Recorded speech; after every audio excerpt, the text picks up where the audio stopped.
सभी भाई बहनों को मेरी तरफ से राम राम, जय माता दी, जय गौ माता। मैं महंत संजना भाई मैं बताना चाहती हूँ आज एक अनोखी चीज़ जो शायद मेरे दर्शकों को या मेरे भाई बहनों को नहीं पता होगा कि एक मनुष्य किन्नर होता है। ढाई पंथ शास्त्रों में एक मनुष्य से बना है।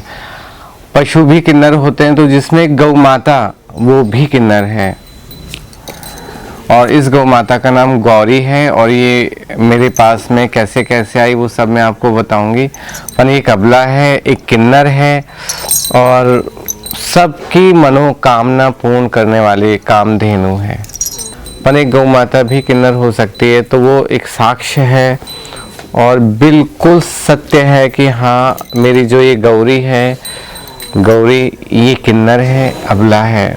इसको मैंने डॉक्टरों से भी चेक कराया था और इसके महत्व जो है वो तो मैं आपको बताऊंगी कि हाँ कि ये कामधेनु कैसे है, ये सीता गाय कैसे है, वो सारी बातें मैं आपको बताऊंगी। और इसलिए मैंने आपको जो है सोशल मीडिया के ज़रिए मैं चाह रही थी कि मेरी गौरी के बारे में भी सबको पता चले कि ये किन्नर गौ माता है और ये जो लोगों की मनोकामना होती है उसको पूर्ण करती है और जो भी लोग इच्छा लेकर आते हैं वो इच्छा ये गौ माता अपने आशीर्वाद से पूर्ण करती है। ये बहुत से लोग मुझसे पूछते भी हैं कि आपको कैसे पता चला कि किन्नर है और एक अबला है या सीता माता है। तो मैंने ये यहाँ तो इसके लिए मैंने जो है जब इसका पशुओं का जब से पीरियड टाइम आता है तो वो टाइम तक भी मैंने इसका इंतज़ार करा। जो लोग कहते हैं कि हाँ विज्ञापन होने वाली होगी तो उसकी एक्टिविटी क्या होती है, तो वो सब पीरियड टाइम भी जब निकलता चला गया तो मुझे थोड़ा सा शक सा हुआ। फिर मैंने एक इसको देसी जो एक गिरबुल था उससे भी इसको मिलवाने की कोशिश करी, पर ऐसा कुछ हुआ ही नहीं। तो फिर उसके बाद में मुझे थोड़ा शक सा हुआ कि हाँ इसको जो है इतनी प्यारी गौ माता मुझे दी है और तो क्यों दी है। तो फिर मैंने डॉक्टर से चेकअप करवाया तो और फिर कुछ था कि इसके कुछ ऑर्गन्स हैं, कुछ इसके पार्ट्स वो भी मुझे डिफरेंट से लगे और इसके थन की बनावट वगैरह भी डिफरेंट है। फिर मैंने जब डॉक्टरों से चेकअप करवाया तो उनने भी इसके चेक करके बोला कि ये एक तो मां नहीं बन सकती और इसके ऑर्गन्स भी डिफरेंट हैं। इस गौ माता के बारे में जो दूसरी गौ माता होती है, जैसे नंदी होता है, गौ माता होती है, उनके बॉडी पार्ट्स भी अलग होते हैं, उनके अंदर डिफरेंट सब फर्क होता है कि ये गाय है ये बैल है। और इसके अंदर जो इसके स्तन है जो गौ माता के वो बहुत ही छोटे हैं, मीडियम स्तन है, बिल्कुल बच्चे के टाइप के हैं। और जो इनके जननांग है सारे इनके मैटिंग करने के हैं वो बिल्कुल डिफरेंट अलग है, जो एक कपला सीता गौ माता के अंदर होते हैं वो है। और इसके ऊपर जो ये भंवर बना हुआ है आप देख सकते हैं इस कमर के ऊपर, ये और जो गाय है गिर नस्ल की है, काकरेज नस्ल की, देसी नस्ल की, उनके अंदर नहीं होता है। तो ये जो गौ माता के एक्सपर्ट है, जानकार हैं, जो बरसों से गौ सेवा कर रहे हैं, वो भी जानते हैं कि सूर्य केतु नाड़ी भी इसके अंदर है। इसका गौमूत्र बहुत ही फायदेमंद होती है।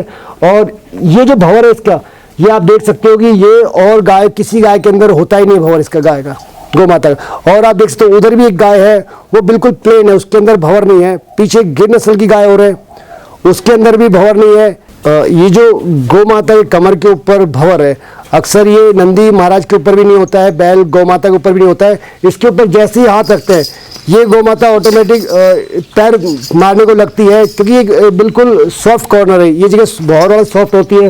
ये जो गौ माता है इसके ऊपर जो कमर के ऊपर बने हुए ये जो इंसान की रीढ़ की हड्डी के अंदर होते हैं मिरर्स की तरह, वो 6 तरह के पॉइंट बने हुए हैं। आप कंटिन्यू ऐसे हाथ फेरोगे स्टाइरस एज ए सीडी की तरह होते हैं, आप देख सकते हो बिल्कुल सीडी की तरह अप डाउन होता है। ना किसी नंदी महाराज के अंदर होता है ना किसी गौ माता के अंदर होता है। ये सिर्फ कपला सीता गौ माता जिसे किन्नर गौ माता बोलते हैं उन्हीं के अंदर होता है। लाखों करोड़ों में एक ही गौ माता होती है और ये उनके अंदर होता है। गौ माता के शरीर पे जो चिन्ह है ये भंवर का निशान है। जो ये भंवर अपने शास्त्रों में कहा जाता है कि गौ माता की पूंछ पकड़ोगे तो वैतरणी तार हो जाएगी। वैतरणी एक नदी होती है जिसके अंदर बहुत जबरदस्त भंवर आता है, तो उस भंवर के अंदर इंसान की जब आत्मा वहां से जाती तो पार नहीं कर पाती, मोक्ष की प्राप्ति नहीं होती है। तो इस गौ माता के जो देवीय स्वरूप है जिसके ऊपर चिन्ह है, ये जो भंवर बने हुए हैं, इस गौ माता की जो सेवा करता है जो व्यक्ति, इसकी पूंछ पकड़ के संकल्प लेता है किसी व्यक्ति के अंदर अगर उसके प्राण नहीं निकल रहे हो, इस गौ माता के पास आके इसकी पूंछ पकड़ के इसके संकल्प भर के इसकी सेवा का संकल्प ले, उस व्यक्ति की मुक्ति जल्दी होती है। और ये भंवर जो है, भंवरों का यही चिन्ह है कि वैतरणी जो पार लगाते हैं उसमें पूरा भंवर जाल होता है, पूरा नदी वैतरणी होती है, भंवर ही होता है। और इस गौ माता की सेवा करने से व्यक्ति को मोक्ष की प्राप्ति होती है। तो उस दिन से तो फिर मुझे ये लगने लगा कि मुझे तो सोने पे सुहागा, कि मुझे तो इतना अच्छा लगा कि संसार में चलो मैं मनुष्य योनि में पैदा होकर एक किन्नर पैदा हुई, पर एक गौ माता जिसके अंदर 33 करोड़ देवी देवता हिंदू धर्म का साक्षात जो एक प्रत्यक्ष प्रमाण है, और कि वो इसके देवताएं इसके अंदर विराजमान रहते हैं और वो गौ माता भी किन्नर है। तो मुझे तो बहुत अच्छा लगा। उस दिन से फिर मैंने इसकी सेवा करना शुरू कर दिया। सेवा तो खैर मैं गौ माता की बहुत करती हूँ और शुरू से करती चली आई हूँ, पर हाँ इस गौ माता की और ज़्यादा करने लगी। फिर मुझे ऐसा लगा कि चलो संसार में मैं मनुष्यों के मैं ही दुखी नहीं हूँ, एक ये पशु है जिसको हम गौ माता बोलते हैं, ये भी किन्नर है, तो ये भी भगवान ने पता नहीं क्या सोच के बनाई होंगी, और बनाने के बाद में ये संजना के पास ही क्यों आई। तो ये जब मेरे पास में आई तो फिर मैंने अपना सर दुख समझ के इनकी सेवा करना शुरू कर दिया। जब मैंने इनकी सेवा करनी शुरू करी तो मुझे कुछ अजीब सा अलग सा होने लगा। जैसे पहले मेरे पास बहुत एक आध गाय थी, फिर ये गौ माता आई, गौरी आई, इनका नाम गौरी है। तो गौरी आई, गौरी आने के बाद में एक गौशाला भी हो गई, और जो है इतना सब कुछ होता चला गया कि हाँ मेरे पास में आज भैंसे भी हैं, गाय भी हैं, मुझे सब कुछ बहुत अच्छा होता चला गया। जो भी मैं सोचती, मैं अकेले में बैठती हूँ तो मैं किससे बोलूँ, तो मैं इन्हीं के पास आके बैठ जाती हूँ कि हाँ गौरी माँ बताओ ऐसे क्या करना है क्या नहीं करना। तो जो मैं सोचती हूँ ना वो हो जाता है। तो मैं सोचती हूँ हमेशा कि यार ऐसा क्यों हो रहा है। फिर बाद में मुझे धीरे धीरे ऐसा लगने लगा कि नहीं, ये गौ माता है, ये पवित्र है, तो इसलिए, और साक्षात इनके अंदर जो है देवताओं का वास है, तो ही मेरी जो दिल की इच्छा जो भी मैं मांगती थी वो इनसे मेरी पूरी होने लगी।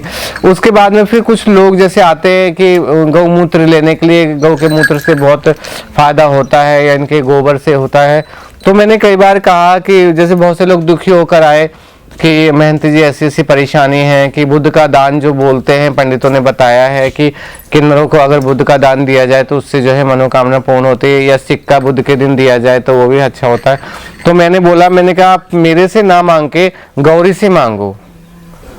तो मैं ये प्रैक्टिकल करना चाहती थी कि जैसे ईश्वर ने सिर्फ मनुष्य किन्नरों के अंदर ही ये स्पिरिट, ये आशीर्वाद दिया है या वो शक्ति दे रखी है कि उनके बोलने से जो दुआएं पूरी हो जाती हैं या उनकी इच्छाएं लोगों की पूरी हो जाती है, अगर किन्नर कोई आशीर्वाद दे दे दिल से। तो मैंने सोचा कि ये गौरी माँ भी अगर इनसे कोई मांगेगा, क्या पता इनसे भी हो या ना हो, पर जो लोग इनसे मांगने लगे उनकी भी इच्छा पूर्ण होने लगी। तब फिर मुझे इनके चमत्कारों की और इनके आशीर्वाद का मुझे पता चला कि नहीं, गौरी माँ के सामने अगर जो कोई सच्चे दिल से अगर कुछ प्रार्थना करता है तो वो पूर्ण होती है।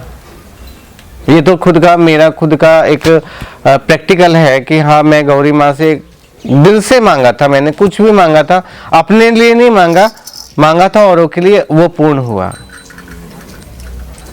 और मैं किन्नर हूँ इसलिए मुझे इस बात पे बहुत ज़्यादा भरोसा हुआ कि हाँ मेरी गौरी माँ भी किन्नर है और उनसे मांगी हुई हर बात पूर्ण होती है।